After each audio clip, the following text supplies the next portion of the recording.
Dzień dobry. Z tej strony Paweł Jeżowski.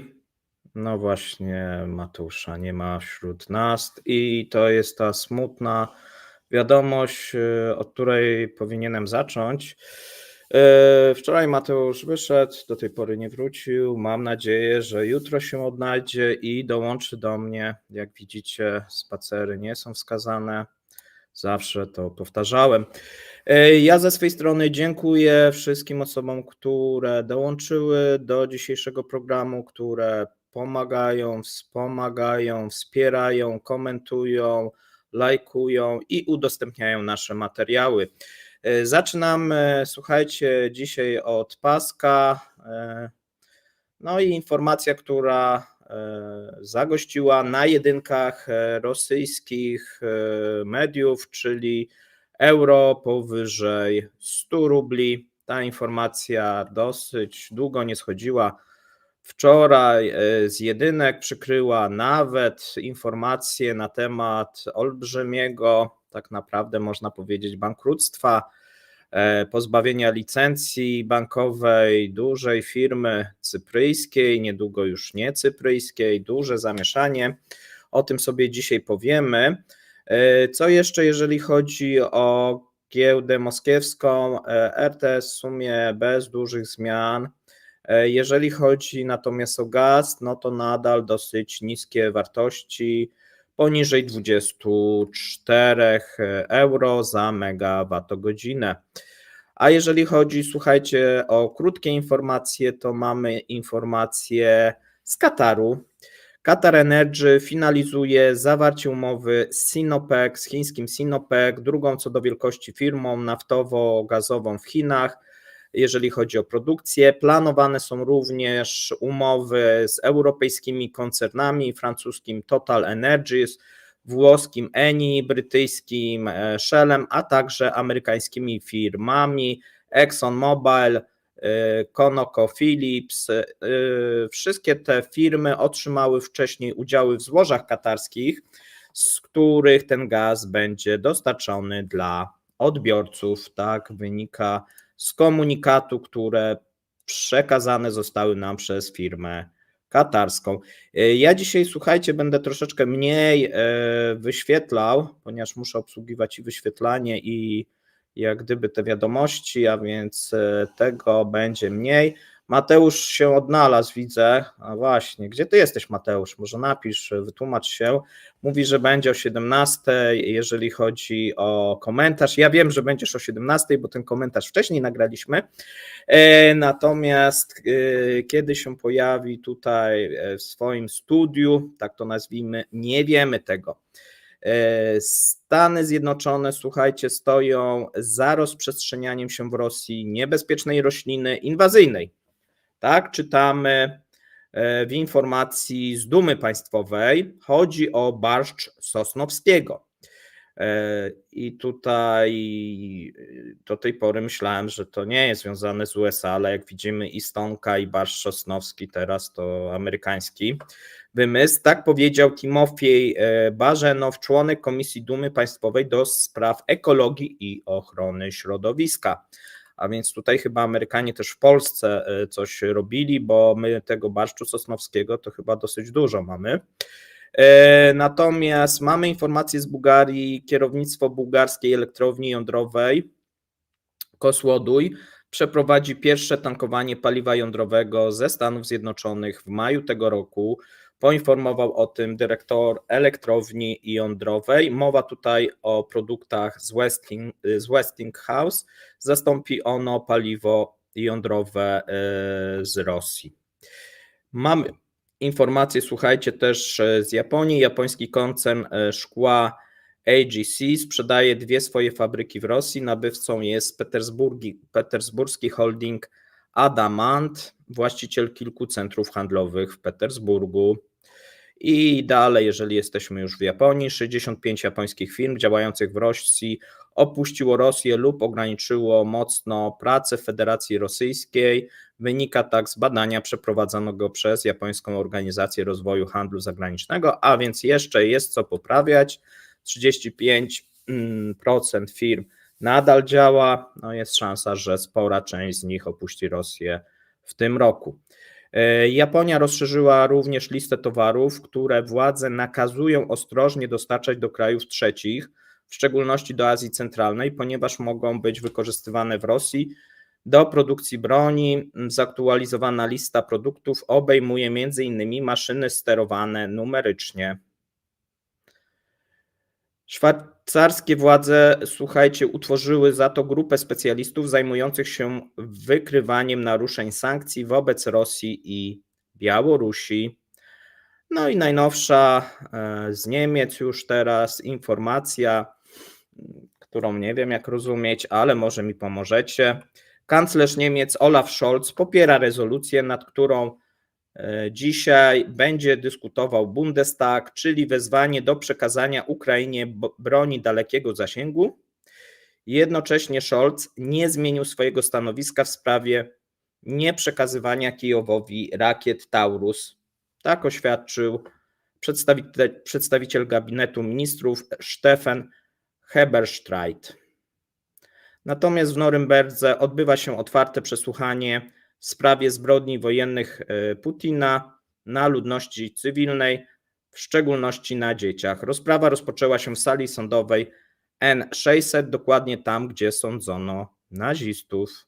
No i myślę, że to nie jest przypadek. Sąd Najwyższy Rosji uznał za zgodną sprawę decyzję Centralnej Komisji Wyborczej o odmowie zarejestrowania nominowanego z Partii Inicjatywy Obywatelskiej polityka Borysa Nadjeżdżina jako kandydata na prezydenta. No i to dosyć ciekawie ta sprawa się rozwija, bo tutaj komisja wykryła, że 15% głosów według niej była fałszywa, no a więc mogą być jakieś zarzuty nawet postawione panu Borysowi. Co prawda był wystawiony tak naprawdę przez Kreml i za zgodą Kremla, no ale może się okazać, że chciał zrobić przysługę, no to ktoś może teraz jemu zrobić przysługę i spędzi prawdopodobnie, jest taka szansa, wakacje nawet na Ukrainie.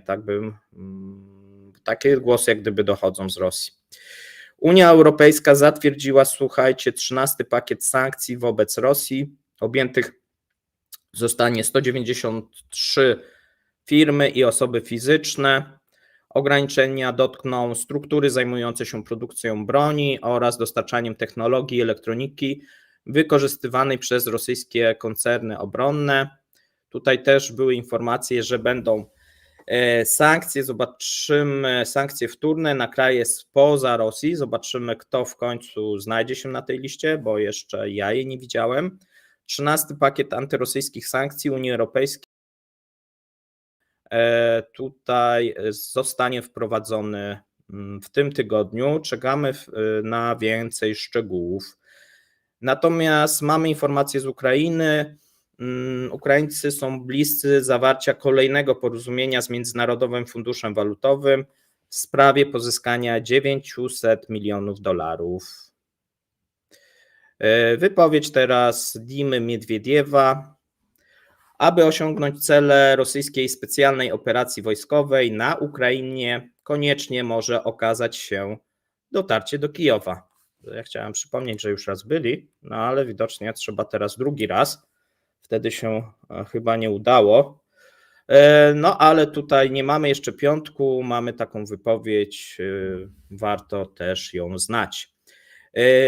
Dosyć mocno w rosyjskich mediach, szczególnie społecznościowych, jest sprawa zmarłego rosyjskiego blogera Andrzeja Morozowego, znanego pod pseudonimem Murc. Morozow okazuje się, że popełnił samobójstwo, zostawił list pożegnalny. W liście pożegnalnym obarczył dowództwo i znanego propagandzistę Władimira Rudolfowicza, no już się domyślacie, Sołowiowa, za swoją śmierć. On tam trochę nieładnie go nazwał, tak typowo i w sumie może nawet to pasuje do zawodu, który ten właśnie inaczej trochę ten zawód ujął, ale myślę, że pasuje. Nie będziemy tego cytować. Jeżeli ktoś ma jak gdyby taką potrzebę, to na pewno odnajdzie w sieci cały list, chociaż w Polsce przybiła się ta wersja scenzurowana, gdzie nie ma nic o Słowiowie. To też ciekawe, tak, jak polscy dziennikarze to wyszukują. W tekście listu samobójczego Murs prosi również o zwrócenie uwagi na brak rotacji, wyposażenia i opieki medycznej w rosyjskiej armii. Prosi też, żeby pieniądze zebrane ze zbiórki po jego śmierci, no już zakłada, że będzie jakaś zbiórka, zostały przekazane na zakup dronów, bo też podobno nie ma, jeżeli chodzi o oddział, w którym służył. Mamy też informacje z Łotwy i Ukrainy, które podnoszą kwestię nałożenia zakazu sprzedaży rosyjskich produktów rolnych w Unii Europejskiej. Tutaj w ukraińskiej prasie dużo jest na temat protestów po stronie polskiej. Jest też propozycja wspólnej debaty czy wspólnego wystąpienia Parlamentu Europejskiego, Parlamentu Polskiego i Ukraińskiego. Zobaczymy, w którym to kierunku pójdzie. Tak jak już wcześniej mówiłem, należy tą sprawę jak najszybciej rozwiązać. Natomiast mamy też badanie w Polsce przeprowadzone przez United Surveys na grupie 1000 osób metodą CAVI w dniach 10-11 lutego. Według badania 47% ankietowanych uważa rosyjski atak na Polskę za prawdopodobny. To jest o 16 punktów procentowych więcej niż w podobnym badaniu przeprowadzonym w maju 2023 roku. No ciekawie, że to rośnie. Widocznie tutaj jednak media społecznościowe, które i YouTube'owe, które straszą, no jakąś rolę w tym odegrały, no bo wzrost jest znaczny. Natomiast przechodzimy już do dłuższych informacji. Rosjanie sprzedali złoto i biżuterię lombardom za rekordową kwotę w historii. Rosjanie sprzedają złoto do lombardów, tak pokazują analizy Banku Centralnego. W ciągu 9 miesięcy ubiegłego roku portfel kredytów ludności w lombardach wzrósł o 22%, to jest 53 miliardy rubli. No i tutaj możemy szukać potencjalnych przyczyn wzrostu. Jednym z nich jest na pewno zwiększenie wielkości kredytów. I tutaj tłumaczy się ten wzrost oczywiście ubożejącym społeczeństwem, natomiast również biżuteria, która jest zastawiana, wartość metali szlachetnych, czyli głównie złota, wzrosła, tak, jeżeli chodzi o ostatni rok, natomiast no to nie jest pełne tłumaczenie. Oprócz biżuterii Rosjanie przywożą do lombardów smartfony, komputery, sprzęt AGD, tak podaje Bank Centralny Rosji.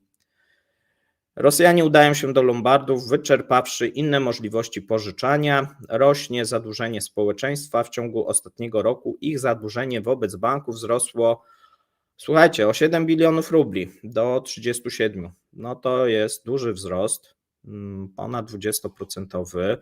No i oczywiście no nie wszystko wynika z inflacji, bo to zapewne też, natomiast no coraz większych potrzeb kredytowych, czyli problemów ze spłacaniem poprzednich najczęściej kredytów. Analiza Banku Centralnego potwierdziła popularność lombardów i zależy to między innymi od obciążenia długiem, poziomem życia, nierównością społeczną i ubóstwem. No tutaj się wskazuje, że to ubóstwo rośnie w tych analizach wbrew oficjalnej propagandzie. Oprocentowanie pożyczek, przypomnijmy, w lombardach jest ograniczone ustawą i w przypadku lombardów to jest 292% rocznie, a więc więcej, w większym procencie nie można udzielać pożyczek. I słuchajcie, przechodzimy do informacji, która, jeżeli chodzi o Rosję, dosyć szeroko zajmuje jedynki, ponieważ wczoraj o tym już informowaliśmy, natomiast nie widzieliśmy jeszcze skali problemu, bo wczoraj poszła informacja z samego rana, że Bank Centralny zawiesił licencję bankową Kiwi Bankowi. Natomiast okazuje się, że za tym poszły następne ruchy, ponieważ Kiwi jest największym systemem płatności w Rosji. Coś takiego jak u nas systemy płatności, kiedy macie jakieś płatności online i chcecie w internecie zakupić coś, no to tam tym systemem do płatności i do pośrednictwa pomiędzy na przykład platformami handlowymi a innymi bankami jest właśnie Kiwi. Tutaj z tego systemu płatności korzysta 27 milionów aktywnych klientów i 14 milionów z nich miało tak zwane portfele cyfrowe, czyli można sobie było w tych portfelach cyfrowych trzymać jakieś pieniądze, i które były przeznaczone właśnie na płatności. System dosyć popularny, jeżeli chodzi o płatności, przede wszystkim za media, za prąd, za gaz, za wodę, za czynsz i tak dalej, i tak dalej. Prawie wszystkie banki w Rosji korzystały z niego. System bardzo również popularny, jeżeli chodzi o transfer gotówki z zagranicy i w drugą stronę. I to często właśnie służył do zakupów na przykład kryptowalut, tak, ten system, czyli on był tym ostatnim ogniwem często, gdzie można było zamienić te ruble na powiedzmy kryptowaluty i odwrotnie można było sprzedając kryptowaluty zamienić je na ruble. No i tutaj bank centralny oficjalnie dopatrzył się dużych nadużyć, twierdzi, że system był używany do prania pieniędzy, co pewnie było prawdą, natomiast był używany przez dużą ilość średnich i małych firm do handlu z Azją Centralną i z Chinami. I w tym momencie mamy sytuację, że po tym jak została zabrana ta licencja bankowa, system przestał działać. Serwery w tym momencie firmy zostały skonfiskowane, toczy się śledztwo. Sytuacja jest jeszcze o tyle dziwniejsza, że miesiąc temu firma matka, czyli Kiwi cypryjskie, przeprowadziło restrukturyzację i ogłosiło sprzedaż aktywów rosyjskich, nie podając tutaj, komu te aktywa zostaną sprzedane. No i należałoby łączyć to, co się dzieje, z tą decyzją. Komuś się chyba nie spodobał nowy nabywca. Teraz się dyskutuje, czy można unieważnić tą transakcję. Nie wiadomo, w którym momencie ona jest do końca i co zostało już podpisane, a co jeszcze nie. Natomiast firma działa w Rosji od 2007 roku, obejmuje, słuchajcie, również takie kioski, wpłatomaty, terminale, bankomaty, to jest 100 000 takich kiosków, umożliwiającym Rosjanom otrzymywanie i dokonywanie płatności bez otwierania często konta. Czyli tam można było przyjść, zapłacić sobie powiedzmy, podać rachunek za prąd, zapłacić ten rachunek w takim kiosku również. No i tutaj takiej możliwości oczywiście nie będzie. I teraz tutaj również był ten system wykorzystywany właśnie do kryptowalut, nielegalnych kasyn internetowych, czy też obsługi buchmacherów. No i tutaj niby tak bank centralny mówi, że tu były także te kasyna internetowe, to chyba największy problem, no ale ten system wcześniej działał i to widzimy od 2007 i te kasyna zawsze obsługiwał i przez ostatni miesiąc nagle się coś zmieniło według banku centralnego. Tutaj przypomnijmy, że grupa Kiwi zapewniła, że biznes niezwiązany z działalnością banku działa normalnie i tak zapewniała jeszcze rano, natomiast pół godziny po ukazaniu się tej wiadomości o cofnięciu licencji przestały działać terminale płatnicze w samej Moskwie, było ich w samej Moskwie 74 000. No i teraz co gorsza, wszystkie portfele elektroniczne, a ich jest około 14 milionów, są niedostępne, czyli jeżeli ktoś miał pieniądze, to te pieniądze są niedostępne i teraz nie ma możliwości wypłaty tych środków. Te pieniądze nie były ubezpieczone, ponieważ to nie były pieniądze według funduszu gwarantowanego. Oni mają coś takiego jak Agencja Ubezpieczenia Depozytów i właściciele takich portfeli elektronicznych nie mają prawa o odszkodowanie, bo tutaj możliwość taka jest w przypadku depozytów, czyli jeżeli ktoś miał w tym banku, oni też prowadzili, ale to w małej skali, bankową działalność, czyli jeżeli ktoś miał depozyty w ich banku, to tak, natomiast w przypadku tych portfeli elektronicznych to już nie. Cofnięcie licencji oznacza upadłość, w ramach której posiadacze portfeli elektronicznych mogą się ubiegać jedynie o wpisanie swoich wierzytelności do rejestru. Tu jeszcze jest jeden taki problem, ponieważ te systemy przestały działać, trzeba posiadać jakiś dowód, że się posiadało ten portfel oraz wartość, a w momencie raczej mało ktoś robił zrzuty i drukował sobie to na bieżąco, więc będzie taki problem, jak to udowodnić, że się tam posiadało jakieś pieniądze. Często może tak być. W tym momencie według rosyjskich źródeł wszystkie serwery firmy są obecnie zatrzymane i sprawdzane w ramach toczącego śledztwa i nikt nie wie, co będzie dalej. Tu mamy już informację, że większość banków próbuje przejść na inne systemy płatności, ponieważ te banki obsługiwały te płatności online za pomocą Qiwi, natomiast w najgorszej sytuacji są w tym momencie firmy średnie i małe, bo często te firmy średnie i małe posiadały tam właśnie depozyty, czyli w tych portfelach elektronicznych, na przykład w juanach, i o ile w rublach być może się uda odzyskać, co będzie trudne, no to już w juanach prawdopodobnie nie. Więc tak, słuchajcie, sprawa wygląda dosyć ciekawie, afera się rozkręca, no ciekawe, że tutaj bank się zdecydował, co za tym stoi, prawdopodobnie tu jest kwestia tego nowego właściciela, zobaczymy jak dalej to zostanie przeprowadzone, pewnie Qiwi w tym momencie zostanie przez kogoś kupione innego i pewnie wtedy ta licencja się odblokuje, tak należałoby sądzić, natomiast no, straty dla wielu będą duże. Mamy informacje, słuchajcie, z Ukrainy na temat F-16, a dokładnie informacje od sekretarza generalnego NATO Stoltenberga, który powiedział, że, i to jest zmiana, że siły zbrojne Ukrainy będą mogły uderzać na terytorium Rosji myśliwcami F-16, gdy te zostaną dostarczone do Kijowa. Według sekretarza każdy sojusznik Ukrainy sam zdecyduje, czy przekazać Kijowowi myśliwce, w jakiej ilości. Armia ukraińska będzie mogła jednak je wykorzystywać w ramach samoobrony, ale również atakując rosyjskie cele wojskowe poza Ukrainą. Czyli teoretycznie chyba wszystkie, tak? Tu już nie jest mowa o tych okupowanych i o Krymie, tylko jest mowa o całej Rosji.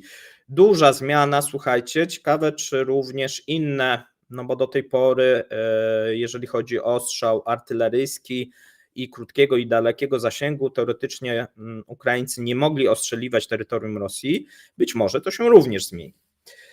Tutaj mamy też informację, słuchajcie, że według CNN pierwsi 4 ukraińscy piloci kończą właśnie szkolenie, a chyba już nawet ukończyli, na F-16. Ono się rozpoczęło w zeszłym roku, w październiku, w Arizonie i tutaj mamy pierwszych pilotów 12,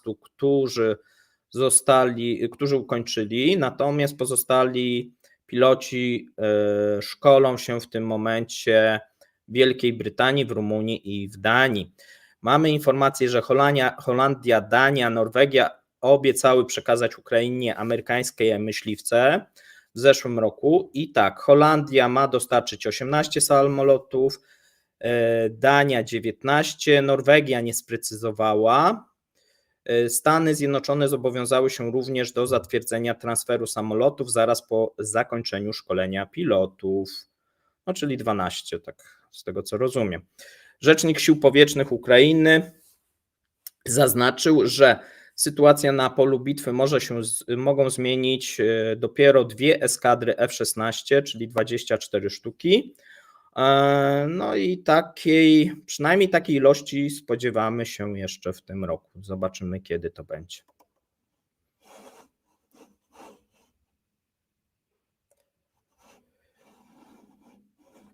Słuchajcie, teraz przejdziemy do informacji dotyczącej Rolfa, czyli Rosja znacjonalizowała największą sieć salonów samochodowych. To jest kolejna nacjonalizacja. Dokładnie sąd w Petersburgu podtrzymał wniosek prokuratury generalnej o odzyskanie na rzecz państwa majątku największego rosyjskiego dealera samochodowego Rolfa. Zgodnie z postanowieniem sądu znacjonalizowane zostaną wszystkie akcje spółki będące jej własnością. I tutaj pod koniec ubiegłego roku Władimir Putin nakazał przekazanie akcji Rolfa tymczasowemu kierownictwu Federacji Agencji Zarządzania Majątkiem. Dealer samochodów Rolf jest właścicielem salonów samochodowych w dużych rosyjskich miastach, głównie Moskwa, Petersburg. Założycielem firmy jest były poseł Dumy Państwowej Pietrow, który znajdował się do 2021 na liście najbogatszych Rosjan według Forbesa. Natomiast w 2019 wszczęto sprawę karną przeciwko niemu, jak i również zarządowi Rolfa w związku z podejrzeniem o nielegalne transakcje walutowe i przelewaniem środków na konta zagraniczne. No i tutaj się toczyło śledztwo, natomiast Pietrow mieszka za granicą, zaprzecza jakiejkolwiek winie. Według niego postępowanie karne było zemstą za jego działalność polityczną i próbą włamania się do jego firmy. Komentując nacjonalizację biznesów, powiedział, że uważa to, co się dzieje, za bezprawne. Okej. Sankcje na koreańskie samochody. No i to jest razem z Europą, Ameryką. Również mówiliśmy o tych ruchach ze strony Japonii, natomiast co ciekawe, Korea Południowa przyłączyła się do sankcji i 24 lutego wprowadzi kontrolę nad eksportem używanych samochodów do Rosji, między innymi. To jest jak gdyby najbardziej oczywiście opisywane w Rosji. Dlaczego? Dlatego, że te koreańskie używane samochody w Rosji dosyć popularne i ten kierunek często był wykorzystywany przez rosyjskich importerów. Można było kupić dwuletni koreański samochód w dosyć dobrym stanie za w miarę przyzwoite pieniądze, a teraz już nie będzie można kupić.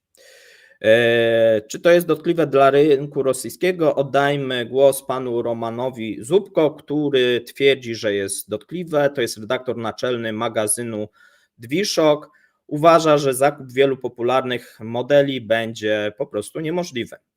I według niego jest to znaczący segment rynku używanych samochodów z silnikami o pojemności około 2 litrów, które były do tej pory popularne w Rosji, zarówno na rynku pierwotnym, jak i wtórnym. No i tutaj o jakie modele chodzi? Hyundai, Elanta, Kia, Cerato, czy nawet auta z droższego segmentu, na przykład Hyundai Sonata, Kia K5, Kia Sportage, Hyundai Tucson. Te modele przestaną być dostępne dla rosyjskich klientów. Zdaniem ekspertów jedyną w tym momencie alternatywą dla południowo-koreańskich samochodów są modele chińskie. Tu mówi się oczywiście o rosyjskich, ale to są tylko plany. 2026, może coś kiedyś Rosjanie sami wyprodukują. Natomiast jest też zła informacja, bo do tej pory można było te samochody pozyskać też w imporcie równoległym, natomiast od 1 kwietnia import równoległy przez kraje Azji Środkowej będzie utrudniony, ponieważ przestanie obowiązywać preferencyjna odprawa celna, no i będą po prostu cła się pojawią, przez to ten import równoległy stanie się nieopłacalnym, no bo teraz można było z tej Korei Południowej sprowadzać bezpośrednio, a teraz trzeba będzie przez właśnie jakąś Azję Centralną plus jeszcze cło, to się to wszystko przestaje opłacać, będą dosyć drogie te samochody. Oprócz używanych samochodów na liście towarów objętych zakazem znajduje się również sprzęt budowlany i to będzie bardzo, bardzo bolące, akumulatory, części samolotów, maszyny, części samochodowe. W sumie na liście sankcyjnej Seulu znajduje się ponad 1000 pozycji. Przypomnijmy, że właśnie sprzęt budowlany był bardzo chętnie kupowany przez rosyjskie firmy i będzie go ciężko zastąpić chińskimi analogami. Tak to, słuchajcie, wygląda. Ja ze swej strony dziękuję. Jak jestem sam, to krócej. 30 minut, prawie 20. Życzę Wam miłego dnia i słyszymy się, słuchajcie, tak jak Mateusz pisał, o godzinie 17. Powiemy sobie na temat właśnie, co z tym rublem dalej się dzieje, no bo tutaj widzimy, że on się osłabił przez miesiąc w stosunku do dolara o 5%, tak, a więc tak trochę niepokojące, a przecież Władimir Władimirowicz nakazywał odwrotny kierunek, on się miał umacniać. Dlaczego tak się dzieje i jakie są przyczyny i co może się wydarzyć, o tym sobie opowiemy w komentarzu dnia. Trzymajcie się, miłego, cześć.